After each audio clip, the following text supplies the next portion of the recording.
You're on the John Fredericks Media Network and the John Fredericks radio apps. Great to have you with us. I am your Godzilla of the truth in America, your oracle of the deplorables, coming to you live from Indianapolis. It was the sports capital of the galaxy until the Colts got blown out again yesterday, and now they have faded out of the playoff picture. It looks like, other than that, Hoosiers, they win. We'll see what happens there. We are right across the street from the state capitol. Today, big vote, state senate. As we need to get the redistricting bill out of committee, that hearing starts at 12:30. There are 9 members of the committee on elections. It's got to get out of committee. We need 5 votes. 4 are hard no's. 2 communist Democrats, hard no's. That they've only got 10 in the Senate. 2 of them are on the committee. They're voting no. We've also got 2 RINO Neville Chamberlain Republicans, hard no's. That means we need 5. The chairman is Mike Gaskell. He is likely to vote yes and try to get it out of committee, as is another one of his members. His vice chair should get it out as well. We got 3 votes hanging in the ballots. Greg Good, Linda Rogers, and Stacy Donato. All you got to do is go to iga.in.gov, iga.in.gov. Get their phone numbers, call them, tell them to vote to get this out of committee so we have an opportunity to get this redistricting done. Joining us now, got a special treat.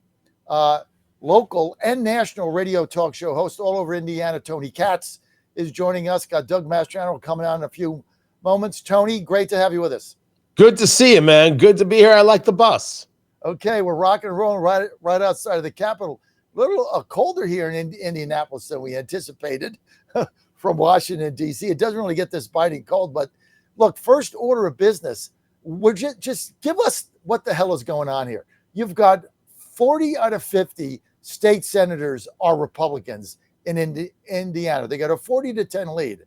To get this to pass, we need 26 out of 40 Republicans. Right now, we have 22 yes votes, and we need 4. We got 40 Republicans. What's the deal here? You got to start by understanding that the Republican Party here is very odd and very awkward. They have the supermajority, right? The supermajority in the House, the supermajority in the Senate. That's how we have it here in the Indiana General Assembly. Yet they do not act like it, and they do not work like it. They have a real fear of their own power. They have a real fear of engaging a level of rocking the boat. The last time they even got close was Governor Mitch Daniels, who then went on to be the president of Purdue University. That's the last time we got into real hard levels of changes. It's just not how they like to move and maneuver. And it's been, for myself and some fellow radio hosts, it has been a constant struggle and a constant source of frustration. But it's not that they are completely intransigent. They are movable people. You just have to be able to present it in a way that makes sense to them, that lets them be the people who make the call. And so that's why, like, showing up, being there, you on the bus and going and talking to people, there's the move. That's the stuff that's going to matter, not the social media stuff.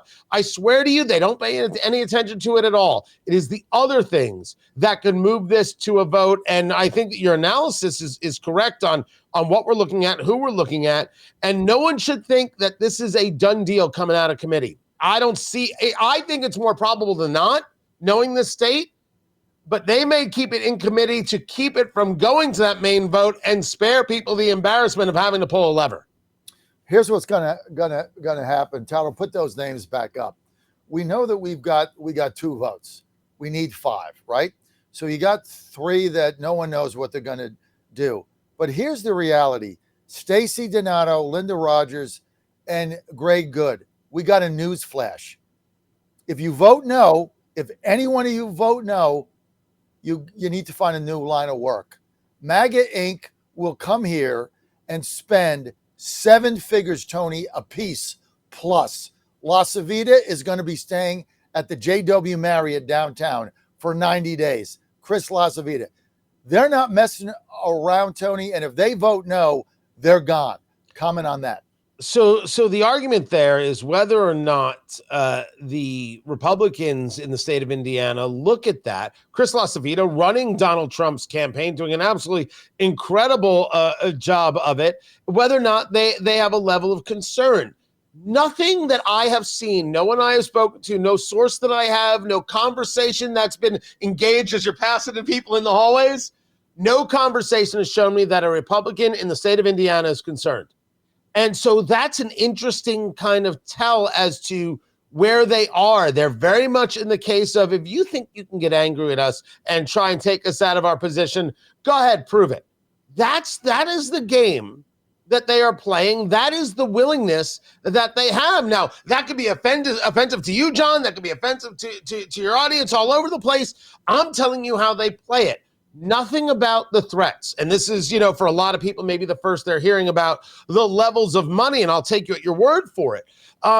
They're not showing any level of concern about this when it comes to losing their gig. When it comes to that subject, man, so far, nothing seems to be cracking through in the idea of, okay, that's why I'll change my vote. I think the tactic needs to be a little bit more of, you have a Democratic Party that allows for fraud to take place in Minneapolis to the tune of possibly, as Fox News reported, $8 billion. You have a political party, the Democratic Party, that thinks that boys can be girls and is okay with gender mutilation, okay with mutilating children, whether it's chemically or whether it's surgically. Maybe those people shouldn't be in power. And maybe there is a responsibility that the state of Indiana and all states have to the country on this subject. It's a lawful process, a legal process to redistrict. You are not violating any rules, nor any ethics, nor any morals, nor norms. So why don't we go about doing this? I think that argument has to be made more effectively over these next couple days, or at least the next couple hours. And I'm not so sure that it has been. We lost Tony's audio. Okay. Sorry. Okay, we got you back. Good. Well, look, we can hear him, John. Check your setting. Yeah. There you go. All right, we're good. Listen, I think you're right. I mean, it's about saving America. That's really what this battle is about right now. We already read earlier about all the states that vote over 40% Republican. They don't have a single Democrat. So it's about saving the country. And we need Winston Churchill's, not Neville Chamberlain's. But look, let's get back to these three key votes today that we need, all three of them, right? Because we already got 5 hard no's. Tell us about these three. Teller, put them back up. Keep it on screen so everybody can see it. I think one of those is Greg Good. Now, he is the guy who is famous for having the listening session down there in Terre Haute, so southwest corner of Indiana. I was there. I drove down and I was a part of that listening session. And 71 people spoke, and no one spoke in favor of redistricting. And what the political left said was, you see, nobody wants this. It was a Saturday, and some people worked, some people took the day off because they were working 5 days a week, and they did not show. It's the same thing that's true about some of the rallies. You're talking about people who work for a living, not people who are retired and then bust in, as very often you see from the political left throughout the last 20 years. You see that constantly and often. Greg Good has been very, very poker face here.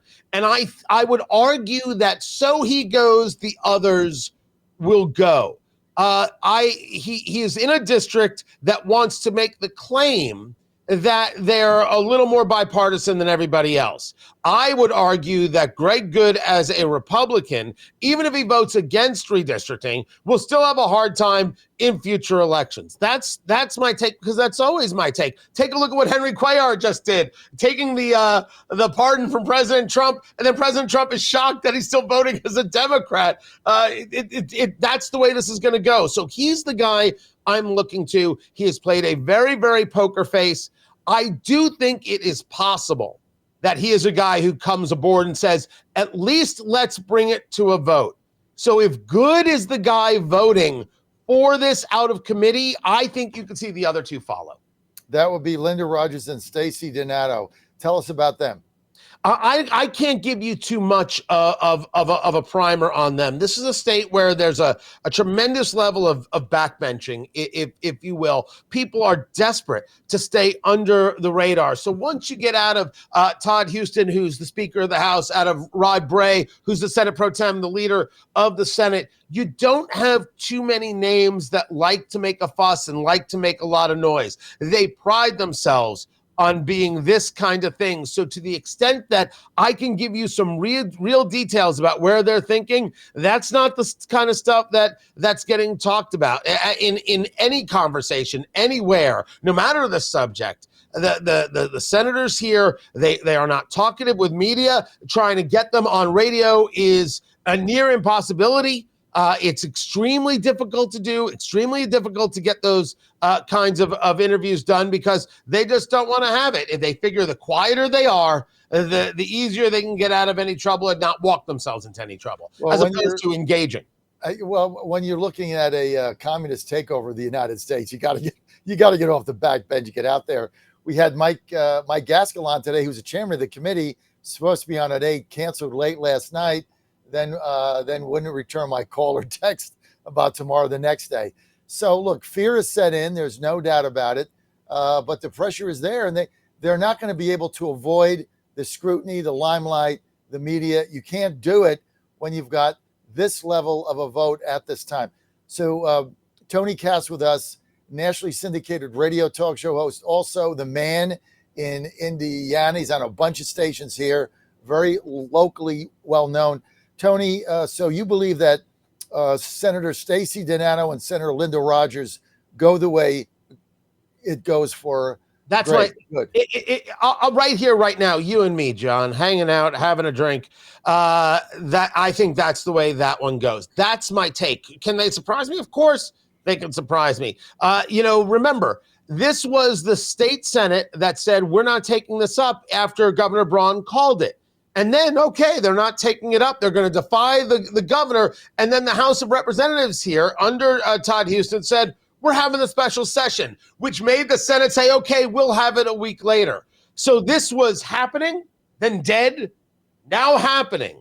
And that's the state of flux that we're in. If it sounds confusing, if it sounds odd, if it sounds like where's the leadership? Well, welcome to Indiana. I'm Tony Katz. Can I get you a tenderloin? That's the fundamental issue that we have here. And we should be clear about something, man. Governor Braun's always been very nice to me, and nice to me when he was a senator. And I know you had him on the show just the other day. There is a leadership issue here that is very, very large. And it has to do with, it goes back to, listen, Mike Pence was the governor here. And for the record, these are not Pence acolytes that we're seeing. This is just some standard Indiana stuff that we're working on. Then it was Eric Holcomb, and now Braun. There is not a strong leadership from the top that brings everybody else with them. This is not Florida a la DeSantis. This is not the power plays that you saw when Youngkin took over in Virginia, and immediately you saw some changes. It has been a nonstop uphill battle on everything. And that's why I think it's frustrating for a lot of people in your audience and other places that you're not getting the responses, you're not getting the answers, you're not getting the engagement, you're not getting the excitement. They don't play that way. And on the subjects, John, where they absolutely should, things that you and I could go through a list of 10 things, you don't see it. And it's outrageously frustrating. They're oftentimes scared of their own shadow. And so when you see the silence, like people canceling on you and other things, that's standard fare here. But it's also about a leadership that no one has grabbed them by the ear and said, this is the direction we're going in. This is how we get to a better result. Tony Katz, radio talk show host, Indianapolis, Indiana, also nationally, very well known here. Before I get Doug Mastriano on, I'm going to ask you another question. President Trump cobbled together a record number of Zoomer voters in 2024. As I talk to young people now around the country, a lot of them are disillusioned. And when I ask them why, I get two answers almost 100% of the time. Not necessarily in this order, but the same two. Release the Epstein files and I'm sick of talking about Israel. I'm sick of Israel. Sick of it. Israel fatigue. Stop talking about it. I want you to fix the economy. Have you heard the same thing from the younger people in your audience base? First of all, when it comes to the Epstein files, this is the rare miss for President Trump when he said we shouldn't pay attention to it. It's a hoax. Doesn't matter. And then you saw people, fellow radio hosts, be like, oh yeah, we should be talking about it. I don't know about you. I think we're in the same boat. What do you mean not talk about this? This is very important stuff. We promised this. We got to show this. It was a miss from President Trump, and it was a rare one at that, and that's why it stands out so greatly, and they're absolutely right. You can't be having this To America stuff where people are allowed to abuse children, sexually abuse children, and then nothing happens to them. As for Israel, listen, I'm a guy who doesn't shy away from my support of Israel. I don't shy away from being a Zionist. I apologize to absolutely no one. But if you're going to tell Americans what matters to them, their pocketbook is going to come first. Of course it does. Engaging in this economy and seeing that these tariffs have a result that leads to shovels in the ground and money in accounts and investment actually happening, that farmers are selling more goods, that we've got manufacturing not contracting as it has for like 7 of the last 8 months, but actually building, these things matter. People are not crazy to say to themselves, whatever their position on Israel is, which may be different than mine, I'd like for my economy to be better off, and I'd like for the money in my pocket to last longer. And I'm sick and tired of seeing inflation still existing at all. I don't think that's an irrational point of view. I don't think it has to be coupled with, I hate Israel. I think that's a ridiculous proposition, and I push it aside, and I'm willing to debate that anywhere, anytime. But the idea that people are focused on their economics, I think that is right. I think that what you're hearing is true. And I think that what you're seeing now from Scott Bessent, the Treasury Secretary, and some others, actually talking about, you will see these things happen. And here's what the One Big Beautiful Bill is going to do. And here's how these other things are playing out. This is the right approach to start putting into people's heads that we are seeing success, certainly on energy prices and some other things, and watch what happens. What needs to happen is these investments, these billions, if not trillions of dollars that President Trump is talking about, needs to start hitting the ground in neighborhoods. And once that happens, that's when you see the turnaround, and that's when you see the greatest opportunities for victory in the midterms. Tony Katz, stay with us. We're going to bring in Colonel Doug Mastriano, state senator. Mastriano had to go. Mastriano had to go. Okay, Katz, you can stay with me. Doug had to go. Let's get to let's get to the Obamacare subsidies. All right. And I was telling this story all day. I'm on Medicare because I'm 67. So I just get a bill in the mail. Hold on a second. You're 67? Yeah. I swear to God, I had no idea. Thought I was in my early 50s, right? 26 and a half if it were a day. 67. So I'm on Medicare. So I talked to Ann last night, the CEO of her company, my wife, and she's like, hey, I just got your new Medicare bill in the mail. It went from $550 to $770. I'm like, we got a 40% increase. I'm on Medicare. How do you get a 40% increase on Medicare? Like, how did this happen? She said, well, I don't know, but like, I got to pay the bill. I mean, people are going to get sticker shock in the next month getting these bills that are going to be double what they were. You know, I just heard from Senator Kennedy. He's blaming Obamacare. Look, dude, nobody cares about that. All they know is I was paying $5 and now I'm paying $9. What's the answer to this? Hey, Tony, solve the issue with healthcare in America. What a show. You're Tony Katz. Come on.